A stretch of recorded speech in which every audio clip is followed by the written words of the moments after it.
turning winter into a war or a weapon of aggression against the Ukrainian people. And therefore we need to support Ukraine, and I'm extremely grateful for the strong support from the United States, military support, economic support, and everything you do to help the Ukrainians. And I'm absolutely confident that the message from the meeting here today and tomorrow will be that NATO allies will provide and continue to provide unprecedented support to Ukraine. We need to stand together because it is in our security interest to ensure that President Putin doesn't win, because that will send a message that authoritarian leaders can get their way by using brutal military force. We will also address the challenges that China poses to NATO, to our interests, to our security. And of course we will also meet with Foreign Minister Kuleba from Ukraine, but also the foreign ministers from our close partners Moldova, Georgia, and Bosnia and Herzegovina. So once again, welcome. It's great to see you here. Yes, thank you so much. Thank you for bringing us together here in Bucharest. I agree with you. This meeting could not be more timely, and it couldn't be in a better place for the reasons that you said. NATO is stronger and more united than at any time I can remember, and I've been doing this for nearly 30 years. That's in no small measure thanks to the leadership of the Secretary General, Jens Stoltenberg, who's been remarkable in making sure that our alliance stays together, united in purpose, united in action. We will be reaffirming our support for Ukraine as we go forward. We will be reaffirming our support and the work that we're doing to strengthen our own alliance, work that was critically important at the Madrid summit and that will now be carrying over to Vilnius next year. We'll have two soon-to-be new members of the alliance, Sweden and Finland, with us for these meetings today. That's important as well. But the fundamental principle that we have and that we brought to the Russian aggression against Ukraine, that we bring to other challenges, including challenges that China poses to our interests, is that we are doing it together, we're doing it united. That is NATO's greatest strength. It's a strength that the Secretary General has helped to nurture, and it's a strength that we're going to see on display here over the next 2 days. Thank you. Thank you. What do you think about the energy attacks? More to come. More to come.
Good afternoon.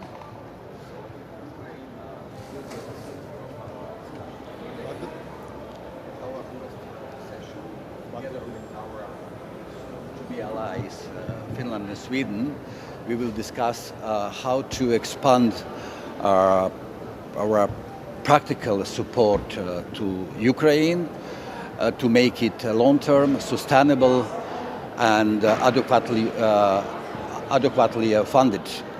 Later at our second session, we will hear from Minister Dmytro Kuleba about the latest development on the ground, and we will also hear about Ukraine's priorities and needs.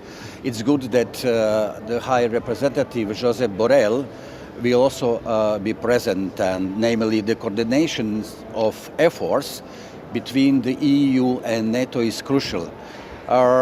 Croatia support and will continue to support Ukraine politically, financially, militarily as long as necessary.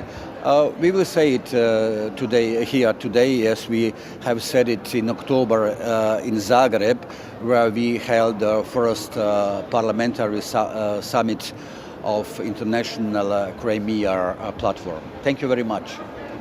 Great. How can you help Ukraine with its critical infrastructure? Hello, very good to see you. A group of Baltic and Nordic ministers just came back from Kiev, actually directly from Kiev to Bucharest.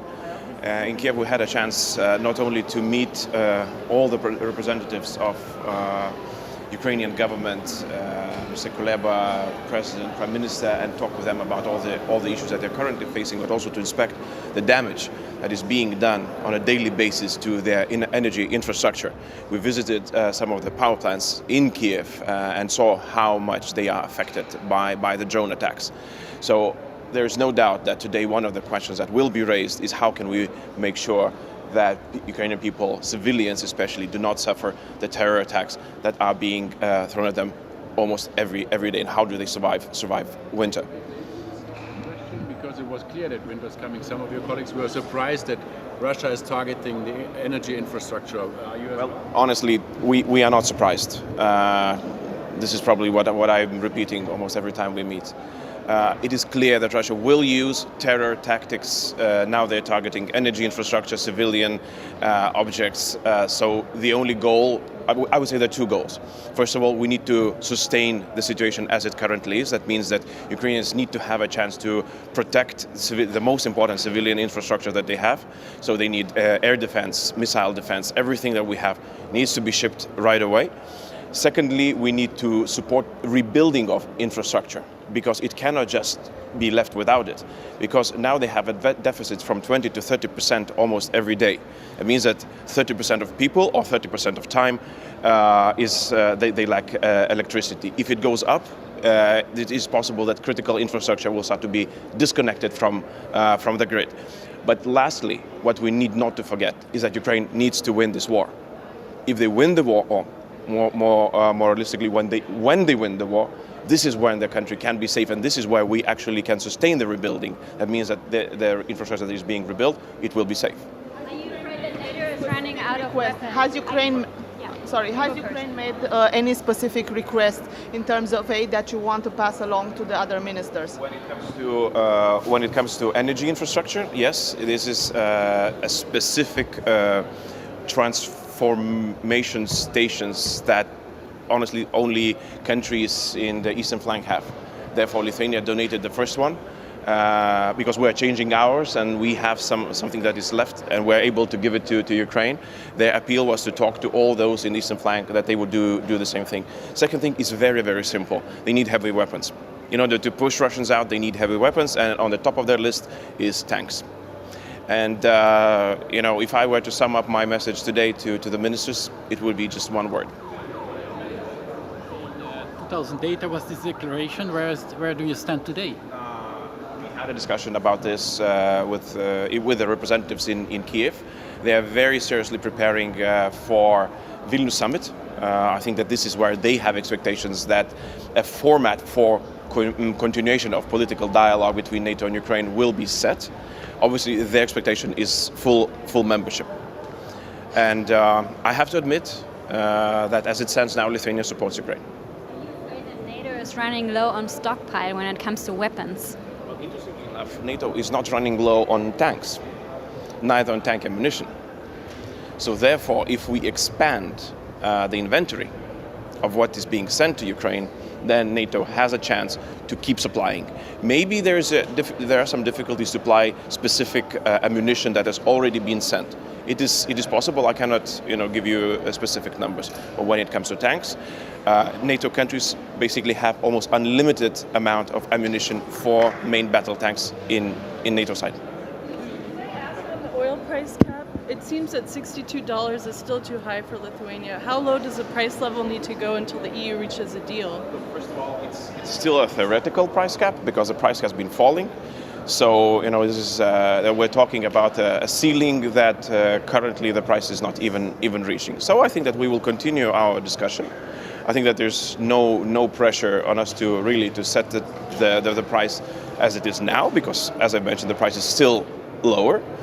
But from our perspective is that if we take into account that the price that Russia is paying for extracting oil is about $20. So the margin we are ready to pay to Russia is still incredibly high. And that has to be taken into account. And this is the main debate that is going on in Lithuania. We have to explain to our people that we're willing to leave $42 to Russians per every barrel that we purchase. A deal at the EU level over this? I think that it's a very constructive conversation going on in the EU, and as you probably know, that Lithuania is definitely not the only country that it has some doubts, and I'm sure that the outcome will be favorable, but not to Russians. Hungary is one of the two countries that is blocking membership of Sweden and Finland until now. Well, honestly, we heard comments made by the government and by the Prime Minister that they are getting ready to ratify in the Parliament. I'm still think that words are worth something, and it will happen. Sorry, I have to let my colleagues pass through. All the best.